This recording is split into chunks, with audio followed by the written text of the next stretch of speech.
আজকের ভিডিওটা রান্নাঘর দিয়েই শুরু করলাম, কারণ কি আজকের ভিডিওটা রান্নাঘর নিয়ে।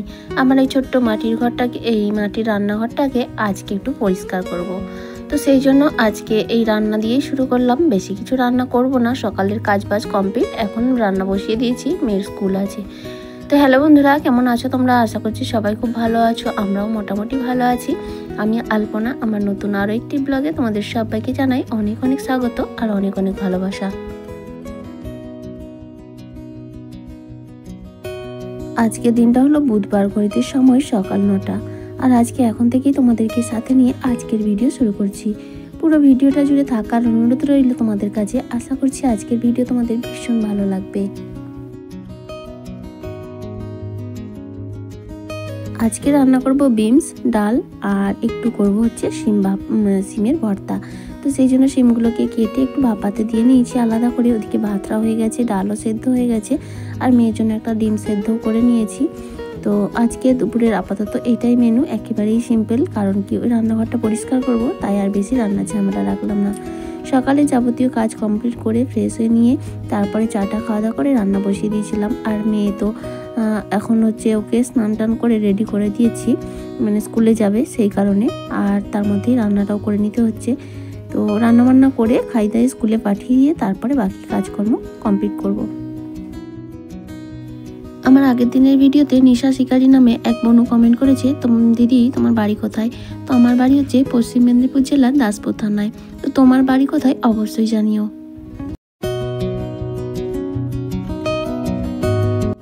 আর মনমি রয় কমেন্ট করে বলেছো, দিদি তুমি চুড়িদার পরো, ভালো লাগবে। থ্যাংক ইউ সো মাচ গো, এত সুন্দর একটা কমেন্ট করার জন্য। আর কি বলতো, আমাদের তো একেবারেই গ্রাম্য এলাকায়, এখানে তো নাইটি পরাটাও না ভীষণ চাপ। আর তার মধ্যে যদি চুড়িদার পরি তাহলে তো আর টিকাই যাবে না। তবে হ্যাঁ, কোথাও যাতায়াতের ক্ষেত্রে মানে কোথাও বেড়াতে টেড়াতে গেলে তখন কিন্তু পরি। আর এদিকে দেখো বিমস তরকারিটা হয়ে গেছে, আর আমি এখন সিমটাকে ওই ভাপিয়ে জল জড়িয়ে নিয়ে তারপর একটু রসুন আর কাঁচা লঙ্কা দিয়ে বেটে নিয়েছিলাম। আর তারপর তেলে একটু কালো জিরে আর একটা শুকনো লঙ্কা ফোড়ন দিয়ে ভালো করে কষিয়ে নিয়েছি। তো এইটা না খেতে ভীষণ ভালো লাগে, এই দিয়ে গরম গরম ভাত তো দারুণ লাগে। আর তারপরেই যে ডালটা ফোড়ন দিয়ে নিলাম। এই হয়ে গেল আমার দুপুরের রান্না মোটামুটি কমপ্লিট। এখন মেয়েকে খাইয়ে ওকে স্কুলটা পাঠিয়ে দিয়ে তারপরে বাকি কাজকর্ম করব। তো তোমরা চলো সাথে থাকো, দেখতে থাকো। হালটা দেখো বেহাল হয়ে আছে। তো অনেক দিন হয়ে গেল রান্নাঘর পরিষ্কার হয়নি, রান্নাঘরের কোনো ভিডিও তোমাদের সঙ্গেও শেয়ার করিনি। তাই কালকে মেলা থেকে একটা জিনিস কিনে এনেছি, আর আমি রান্নাঘরটাও পরিষ্কার করব। তাই ভাবলাম ছোট্ট করে তোমাদের কাছে একটা ব্লগ শেয়ার করে নিই। তা রান্নাবান্না করে মেয়েকে স্কুলে পাঠিয়ে দিয়েছি। আর এখন দেখো রান্নাঘরটার হাল কি হাল। চলো এবার তোমাদেরকে সাথে নিয়েই এখন থেকে আমি রান্নাঘরটাকে পরিষ্কার করি এবং সুন্দরভাবে একটু ডেকোরেশন করি। তবে আহামরি কিছু নয়, যেহেতু আমার একটা ভাঙাচোরা মাটির রান্নাঘর, তো সেইটাকেই আমার সাধ্যমতো একটু সুন্দর করার চেষ্টা করছি। তো চলো তোমরা দেখতে থাকো, আশা করছি ভালো লাগবে। আর ডলি বনু কমেন্ট করেছো যে তোমার লবণের কৌটোটা খুব সুন্দর হয়েছে দিদি, থ্যাংক ইউ গো। আর এই জিনিসগুলো না সত্যি দেখতে ভালো লাগে আর সবার পছন্দ হয়। বনশ্রী ঘোষ নামে এক বনু কমেন্ট করেছে যে আমাদের মেয়েদের কেনাকাটার শেষ নেই, যাই দেখবো তাই কিনতে ইচ্ছা করে। তোমার সঙ্গে একদম একমত গো বনু, আমার তো এরকমই হয়। কোথাও গেলে, মেলায় গেলে বা অন্য কোথাও মানে কেনাকাটার পারপাসে গেলে যাই দেখি তাই মনে হয় কিনি, কিন্তু সবটা তো আর সম্ভব নয়, তখন নিজেকে কন্ট্রোল করে নিতে হয় আর কি। তো হ্যাঁ, এইটাই মেয়েদের স্বভাব। কথায় আছে না, যতই থাক না কেন মেয়েদের কেনার শেষ নেই। ওই জন্য না মেয়েদেরকে বাইরে বের করতে নেই, বাইরে বেরোলেই না ওদের কেনার শেষ থাকে না।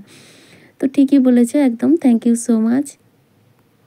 কালকের বেশিরভাগ দিদিভাই বোনেরা আমার কমেন্ট করেছে প্রত্যেকেই কিন্তু আমার মতো মেলা যেতে খুব ভালোবাসে।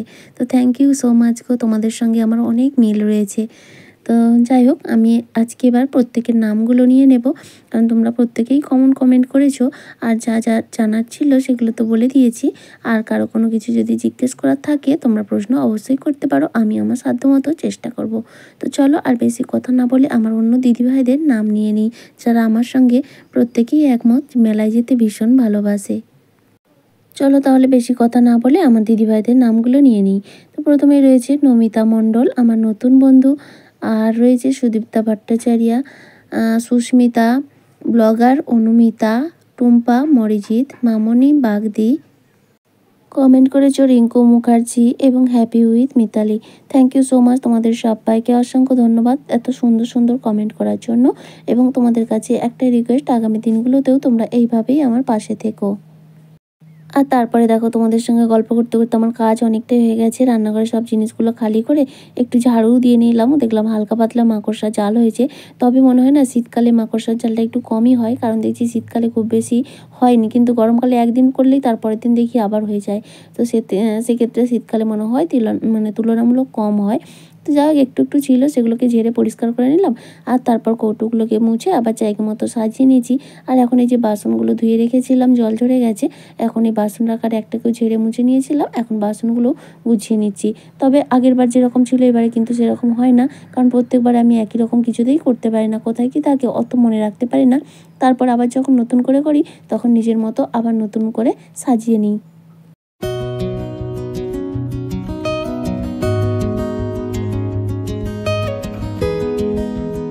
বাসন রাখার একটা গুছিয়ে নিয়েছি, এবার এই জায়গাটাকে খালি করব। জায়গাটাকে খালি করে একটু ঝেড়ে মুছে আবার নতুন করে অর্গানাইজ করব।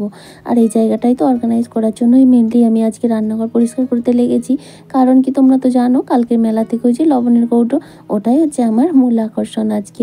মানে ওইটি আমি অনেক দিনের একটা ইচ্ছা ছিল কিনবো, তো কিনে নিয়ে এসেছি, আর ফেলে রাখতে মন চায়, তো সেটা না ব্যবহার করলে হয়, তার জন্য ভাবলাম রান্নাঘরটাও পরিষ্কার করে নিই। তো দেখো জায়গাটা খালি করে একেবারে ঝেড়ে মুছে নিয়েছি। তবে জায়গাটা যেহেতু ছোট, এখন ভাবছি এখানে আর মিক্সারটা আর ইন্ডাকশানটা রাখবো না, কারণ ইন্ডাকশান তো নষ্ট হয়ে গেছে, কাজে লাগে না। আর মিক্সারটা মাঝে মাঝে মধ্যে আমি তো শিল নোড়াতেই বাটি, তো খুব প্রয়োজনে মিক্সার ব্যবহার করি আর কি। তাই ভাবছি ওটা টেবিলেই রেখে দেবো, যখন প্রয়োজন হবে, ওখানেও তো প্লাগ রয়েছে, তো ওখান থেকেই বেটে নেবো। তো সেই জন্য ভাবছি তাহলে এই জায়গাটা অনেকটা জায়গা পাওয়া যাবে। এই কাজ করতে করতেই আর কি পরিকল্পনা করে নিচ্ছি। তো আমাদের মেয়েরা মনে হয় এইরকমই হয়, জানো তো, একটা কাজ করতে করতে ঠিক তার আইডিয়া চলে আসে এরপর কোথায় কি করব। তো যাই হোক, দেখো এখানে একটা কাপড় দিয়ে দিচ্ছি, এই সৌন্দর্যের জন্য আর কি, আর কিছুই নয়। শুধু সৌন্দর্য বললেও ভুল হবে। তারপরে যে নিচে পেপারগুলো বেছানো রয়েছে ওগুলো থাকলে শুধু নোংরা হয়, কাপড়টা হলে শুধু কাপড়টা তুলে দিলে কিন্তু আবার নতুন একটা দিয়ে দিলে আর অতটা বেশি আমাকে খাটনি করতে হবে না। তো দেখো কাপড়টা দিতে কিন্তু জায়গাটা বেশ মানিয়েছে, তাই না? আমার তো ভীষণ ভালো লাগছে। দেখো এবার কাপড়টা দিয়ে দিলাম। এবার তারপরে র্যাকটাকে ভাবলাম এই যে মিক্সারটা যে জায়গায় ছিল এই দিকে রাখবো, আর একটা আগে এই ধারের দিকে ছিল। ওই যে বললাম না, প্রত্যেকবারই কিন্তু সমস্ত জিনিসের জায়গাটা আমার চেঞ্জ হয়ে যায়। তো র্যাকটাকে মুছে নিলাম, আর তারপর শুধু একবার এদিক আর একবার ওদিক করছি, বুঝে উঠতে পারছি না কোনখানে রাখলে ভালো হবে। তারপর ফাইনালি এখানটায় রেখে দিলাম, ভাবলাম এখানেই রাখবো। তো এখন র্যাকটাকে গুছিয়ে নেব। নিচের তাকটায় ভাবছি রাখবো এই গ্লাস কাপ, যেগুলো চায়ের সরঞ্জাম আর কি সবসময় হাতের কাছে দরকার হয়। তো আগে এটা ওপরে ছিল, তবে ওপরের র্যাকটা এখন অন্য কিছুর জন্য চিন্তাভাবনা করে নিয়েছি। তোমরা দেখতে থাকো, আগে আগে হতা একে আর কি। তো যাই হোক, তো দেখো নিচে এই গ্লাস কাপ রেখে দিলাম। তারপরে ওই মিক্সারের ছোটো যে জারটা সবসময় ব্যবহার হয় সেটাই রেখে দিচ্ছি। আর তারপরে মাঝেরটায় ওই কয়েকটা ছোটো ছোটো প্লেট রেখেছি হাতের সামনে আর কি। তো সবই তো আর ব্যবহার করার জন্য রাখিনি, সব শোকেসের মধ্যে আছে যে কটা আছে আমার। তো ওই হাতের সামনে দুই একটা দরকার হয় কখনো কখনো, সেটাই রেখে দিলাম। আর তারপরে উপরেটা একটা বাকি রয়েছে এখনও। তো তারপরে এই দিকের একটা চলে আসলাম, এটা ভালো করে ঝেড়ে মুছে কৌটোগুলো সুন্দর করে গুছিয়ে নেব। আর এদিকে ওপরে যেগুলো আছে সেগুলো না অফ ক্যামেরায় করে নিয়েছি, তা না ভিডিওটা অনেকটা বড় হয়ে যাবে। তো তারপরে এখানে রান্নার যে সরঞ্জামগুলো রেখে দিচ্ছি, সয়াবিন ডাল এই সব জিনিসগুলো আর কি, বেসন চিনি চা বড়ি এই সমস্ত জিনিস, সংসারে তো খুঁটিনাটি বহু জিনিস প্রয়োজন হয়, তাই না? তাছাড়া রান্নাঘরে বিশেষ করে, তো সেই সব জিনিসগুলো সুন্দর করে গুছিয়ে নিচ্ছি। আর তারপরে ওই দিকটাও গোছাবো।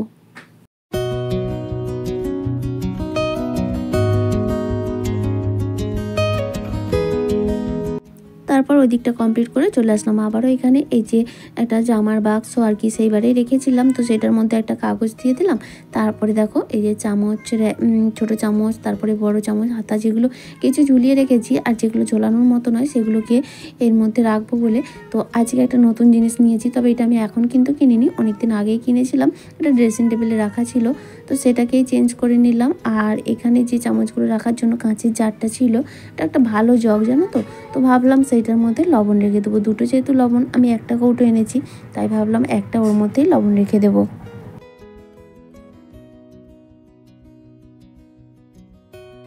ছোটো চামচ, হাতা, যাবতীয় জিনিসগুলো রেখে দিলাম। আর এখন এই যে তেলের বোতল দুটোও রেখে দিলাম। হ্যাঁ, এবার ইচ্ছা রয়েছে দুটো তেলের জন্য যার কিনবো অনলাইন থেকে, তবে এখন নয়, সেটা নতুন যদি ঘর বাড়ি করি, নতুন রান্নাঘর করি তখনই কিনবো। তো যাই হোক, সব জায়গাটা বেশ মুছিয়ে দিলাম, মোটামুটি ঠিকঠাকই রয়েছে। এবার ওই লবণের কৌটো দুটো রাখবো। তো তার জন্য একটা ছোট ট্রে বাতিল আর কি, হালকা একটু ফেটে গিয়েছিল, তো সেটাই টেবিলেই রাখা ছিল আর কি, সেটা নিয়ে এসে রাখলাম। আর তারপর দেখো, এটা হচ্ছে খাবার নুন ছিল, মানে টাটা লবণ, সেটাকে এই নতুন কৌটোর মধ্যে ভরে নিলাম। তবে কিছুটা খালি রয়ে গেল, কারণ অর্ধেক হয়ে গেছিলো। তো ঠিক আছে, অসুবিধা নেই। আর এই যে জারটা, এটাও আমি ধুয়ে রেখেছিলাম। তো এখন জল মুছে নিয়েছি। এখন এটা রান্নার লবণ যেটা হয়, মোটা লবণটা, সেইটা হচ্ছে রেখে দেবো। তবে একই মানে টাটা লবণ দিয়ে রান্না করি না, কারণ ওই লবণটার দাম একটু বেশি, আর এই লবণটার দাম একটু কম, তাই রান্নার জন্য ওই মোটা লবণটাই আমরা ব্যবহার করি। তো রেখে দিলাম। তারপরে এই যে কালকে মেলা থেকে একটু আচার এনেছিলাম, সেই আচারটা একটা ছোটো কৌটোয় ভরে নিলাম। মোটামুটি আমার রান্নাঘর গোছানোর কাজ কমপ্লিট। আর এই যে উপরের একটা বলেছিলাম না কিছু জিনিস রাখবো বলে, তো এই যে ওই টিফিন কৌটোটার মধ্যে গুড় রয়েছে, ছোটো কৌটোটায় গুড়, তারপরে চ্যবনপ্রাশ, মধু ইত্যাদি আর কি, তারপর বেকিং সোডা, বেকিং পাউডার, আচার, যেগুলো ছোটোখাটো কৌটো আছে সেইগুলোই ভাবলাম এই ওপরের একটাই সুন্দর করে গুছিয়ে নেব।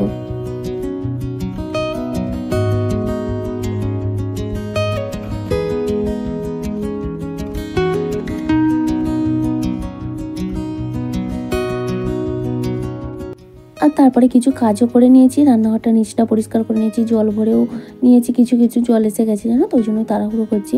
আর এখন এই যে গ্যাসটাকে সুন্দর করে মুছে নিলাম। রান্না করছিলাম তখন পরিষ্কার করা হয়নি, তা একবারে বাসন মাজে সাবান আর ক্রস বাইট দিয়ে ভালো করে ঘষে ঘষে চকচকে করে পরিষ্কার করে নিচ্ছি। আর এর পেছন দিকটা না একটু নাতাও দিয়ে নিয়েছি। তো সবটা আর ক্যামেরায় শেয়ার করলাম না, অফ ক্যামেরায় কিছু কিছু করে নিয়েছি, কারণ এই দুপুরের টাইমটা না, এবার জল এসে গেলেই ভীষণ তাড়া লেগে যায়, স্নান টান করতে হবে, তো টাইমের জল আর কি, এই জন্য। তবে এই যে পর্দাটা ঘিরে দিলাম, রান্না করার সময় কিন্তু রাখি না, তোমরা ভেবো না। তবে ওই এখন আর কি তোমাদের ভিডিও করার জন্য আর কি, সৌন্দর্যের জন্য দিয়ে দিলাম। তো গ্যাসটাও দেখো সুন্দর করে মুছে নিলাম। আর তারপরে একটা ছোট্ট মানি প্ল্যান্টের টুকরো রেখে দিলাম। অনেক দিন হলো মানি প্ল্যান্টগুলোকে সব বাড়ি থেকে বের করে দিয়েছি, কারণ কি এত একটা গাছ থেকে যে এত হয়ে গিয়েছিলো না, সবকে তুলে ফেলে দিয়েছিলাম। ওই একটা মনে হয় টবে রাখা আছে, আর আবার সেখান থেকে ফেলে দিয়েছিলাম যেখানে, সেখানেই এক গাদা গাছ হয়ে গেছে। সেখান থেকে একটা ডগ নিয়ে এসে ভাবলাম রান্নাঘরে দিই, ভালো লাগবে। তো এই যে এখানটায় ঝুলিয়ে দিলাম। তো মোটামুটি আমার রান্নাঘর গোছানো কমপ্লিট। তোমাদের সঙ্গে একেবারে ফাইনাল লুকটা শেয়ার করে নিচ্ছি।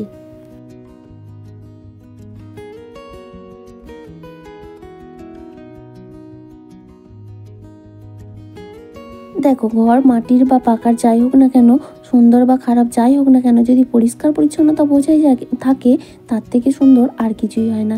তো এখন মোটামুটি আমার রান্নাঘরটা একদম টিপটাপ, ভীষণ ভালো লাগছে। তো এরকম যদি সবসময় থাকে তাহলে কিন্তু ভীষণ ভালো লাগে। তোমাদের কেমন লাগছে অবশ্যই কমেন্ট করে জানিও। আর আমার আজকের ভিডিওটা তোমাদের কেমন লাগলো অবশ্যই একটা কমেন্ট করে জানিও। আর ভালো লাগলে প্লিজ লাইক করে দিও, আর চাইলে তোমরা শেয়ারও করতে পারো। আর আজকে যদি নতুন কোনো বন্ধু থেকে থাকো, তুমি চাইলে যদি ভিডিও ভালো লাগে চ্যানেলটা সাবস্ক্রাইব করে আমার পাশে থাকতে পারো। আর যারা অলরেডি এই কাজটা করে দিয়ে আমার এই ছোট্ট পরিবারের সদস্য হয়ে গেছো, তাদের সবাইকে জানাই অসংখ্য ধন্যবাদ। আর সেই সঙ্গে আমার আজকের ভিডিওটা আমি এখানেই শেষ করে দেব। দেখা হবে আবারও আগামীকাল নতুন আরেকটি ব্লগের সঙ্গে। ততক্ষণ পর্যন্ত সবাই খুব ভালো থেকো, সুস্থ থেকো আর সাবধানে থেকো। তাহলে চলো আজকের মতো বিদায় নিয়ে নিচ্ছি। Tata, by.